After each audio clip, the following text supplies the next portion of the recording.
एकता ने जब इंस्पेक्टर देव को यह बताया कि उस व्यक्ति जिसका एक्सीडेंट हुआ था, उसने एकता का हाथ पकड़कर कहा कि ये दुनिया खतरे में है, हो सके तो इसे बचा लो। ये सुनकर इंस्पेक्टर देव सोच में पड़ गया। उसने तुरंत ही अपनी मां से कहा, बीजी तुम सो जाओ, मैं भी आया। ये कहकर वो दरवाजा बंद करके एकता को लेकर उस अस्पताल गया। वहां पर जाकर उसने उस व्यक्ति को गौर से देखा। वहां पर कुछ नर्स और डॉक्टर से पूछताछ करने पर उसे पता चला कि उस व्यक्ति का नाम मुस्तफा था। डॉक्टर ने कहा कि उसके हाथ में अरबी भाषा में मुस्तफा गुदवाया गया था। मुस्तफा अभी भी बेहोश था। इंस्पेक्टर देव वहां कुछ देर खड़ा रहा और फिर उसने डॉक्टर से कुछ बात करके एकता को कहा, ठीक है, उसने जो भी कहा उस पर ज्यादा गौर मत करो।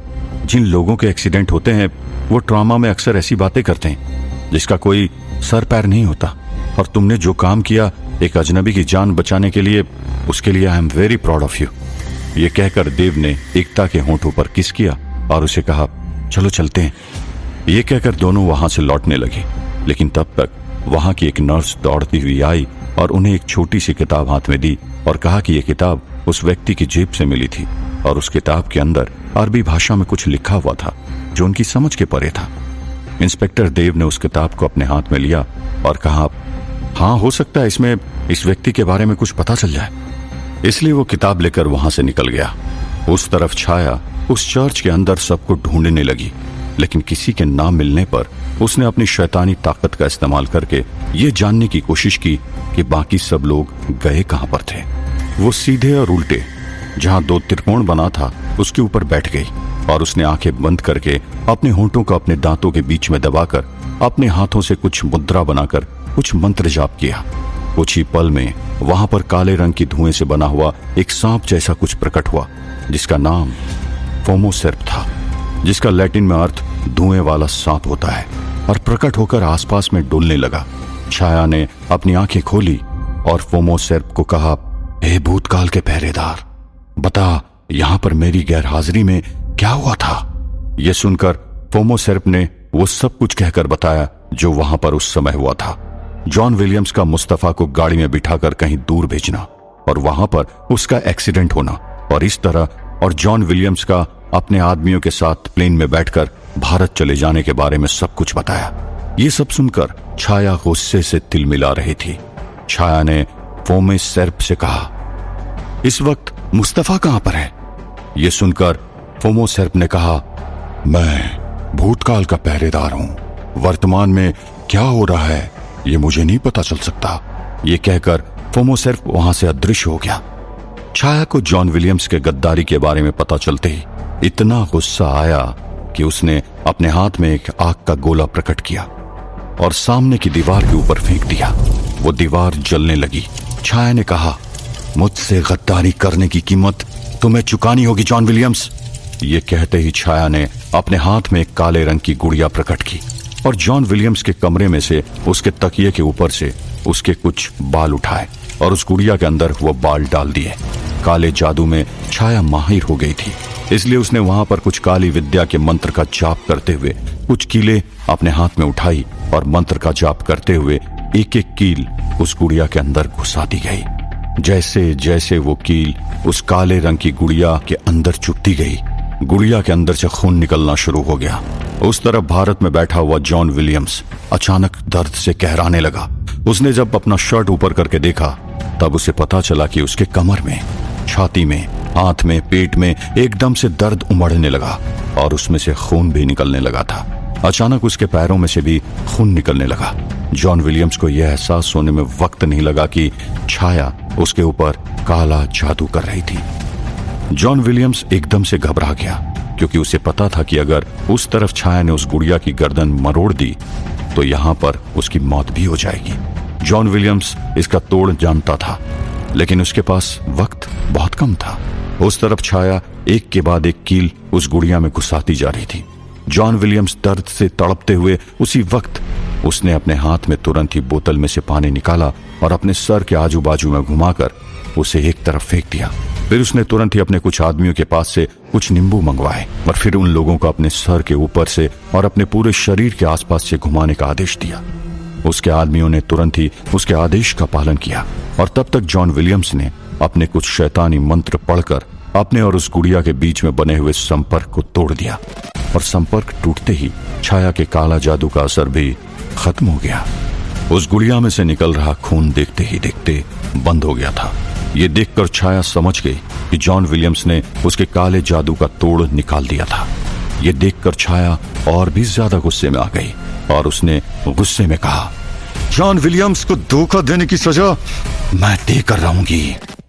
उस तरफ इंस्पेक्टर देव अपने घर में लेटा हुआ था और सोने की तैयारी कर रहा था, लेकिन तब उसके जहन में वो छोटी सी किताब आई जो नर्स ने उसके हाथ में थमाई थी। उसने अपने कोट की जेब में से वो किताब निकाली और उसे उलट पुलट कर देखने लगा। वैसे तो उसके ऊपर सब कुछ अरबी भाषा में लिखा हुआ था और इसलिए उसके कुछ समझ में नहीं आ रहा था, लेकिन अचानक उस किताब के पन्ने पलटते हुए उसकी नजर उस किताब में बनी हुई एक डायग्राम पर पड़ी, और उस डायग्राम को देखकर अचानक से देव की आंखें चमक गई और वो एकदम से लेटे लेटे उठकर बैठ गया। उस किताब में उसे वही डायग्राम दिखा जो उसने चर्च ऑफ सैटन की दीवारों पर बना हुआ देखा था। ये देखकर देव का सर घूमने लगा। उसे अचानक फिर से अपने घर में वही सड़े हुए मांस की बदबू आने लगी जैसे उस चर्च में आ रही थी। तभी देव एकदम से उठकर यहां वहां पर उस बदबू के स्रोत को ढूंढने लगा।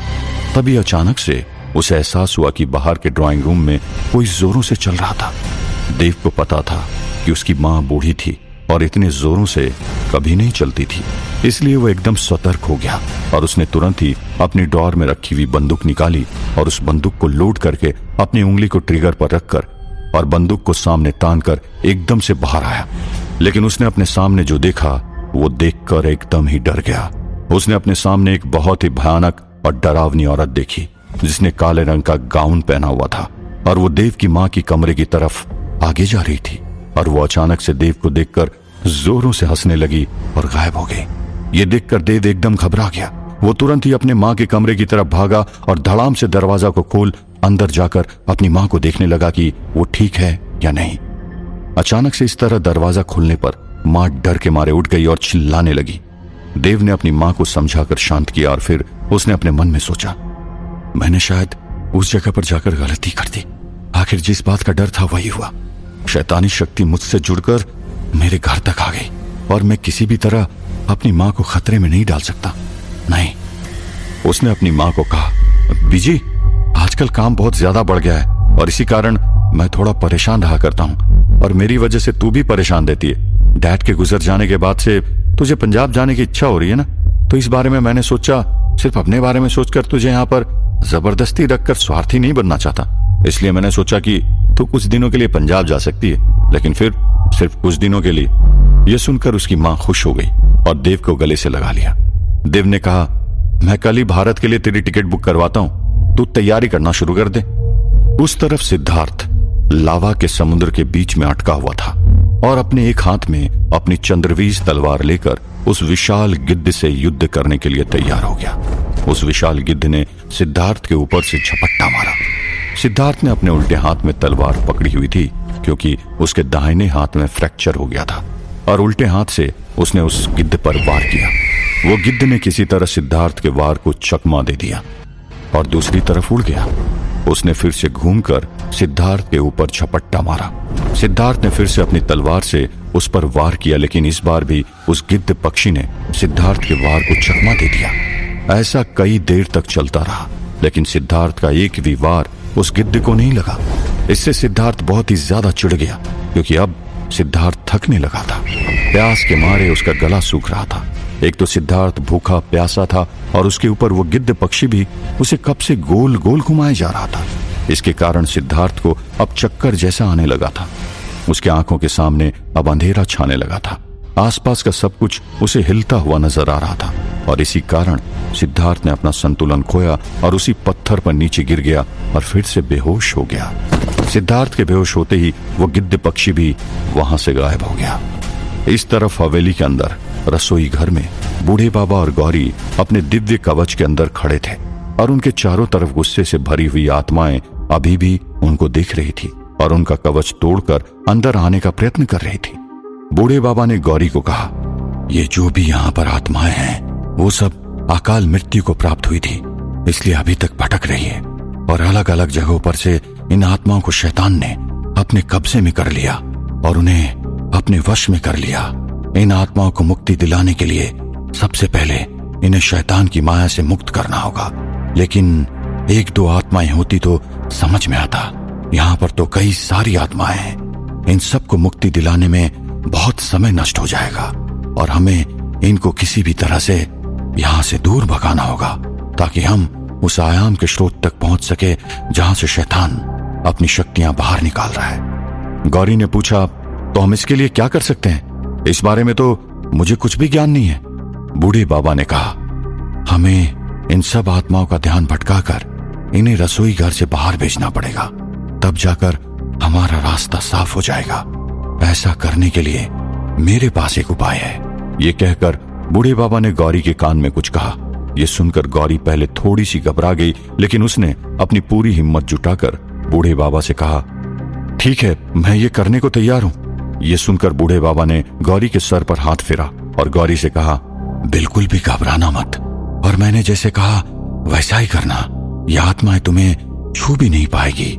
गौरी ने सर हिलाकर हाँ में जवाब दिया और बिना समय नष्ट किए वो सीधा अपने कवच के सुरक्षा में से बाहर निकलकर रसोई घर से बाहर की ओर भागी। जैसे ही गौरी बाहर भागी, ये सारी आत्माएं भी गौरी के पीछे भागी। गौरी के पास दिव्य दृष्टि नहीं थी, इसलिए वो उन आत्माओं को नहीं देख सकती थी।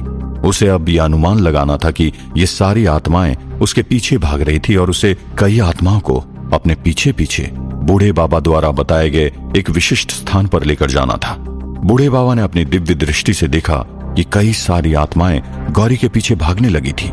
जब वहां पर मौजूद ज्यादातर आत्माएं वहां से बाहर निकल चुकी थी, तब बूढ़े बाबा ने उस रसोई घर में अंदर की तरफ आगे बढ़ना शुरू किया। बूढ़े बाबा अभी भी कवच के अंदर थे, इसलिए वहां पर मौजूद आत्माएं भी बूढ़े बाबा का कुछ भी नहीं बिगाड़ सकती थी।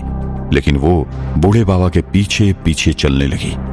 बूढ़े बाबा रसोई घर में काफी अंदर तक चले गए और वहां पर एक बहुत बड़ा चूल्हा था। वहीं पर आकर रुक गए। वो उस रसोई घर में सबसे बड़ा चूल्हा था और वहां पर नीचे जल रही लकड़ियों के धुओं को बाहर जाने के लिए उस चूल्हे के ऊपर एक बहुत बड़ी चिमनी थी। और बूढ़े बाबा ये जानते थे कि वो चिमनी उस चूल्हे के ऊपर से शुरू तो हो रही थी, लेकिन उसका दूसरा खुला हुआ सिरा हवेली के बाहर कहीं पर भी नहीं जा रहा था। बूढ़े बाबा समझ गए यही वो सुरंग है जिसके अंदर से शैतान का आयाम तक पहुंचा जा सकता था और बूढ़े बाबा ने उसके अंदर जाने का फैसला किया। क्या बूढ़े बाबा का उस चिमनी के अंदर जाने का फैसला ठीक था? क्या बूढ़े बाबा शैतान की उस आयाम तक पहुंच पाएंगे? क्या सिद्धार्थ उस जगह से बाहर निकल पाएगा? क्या संबंध था देव का काली दुनिया से?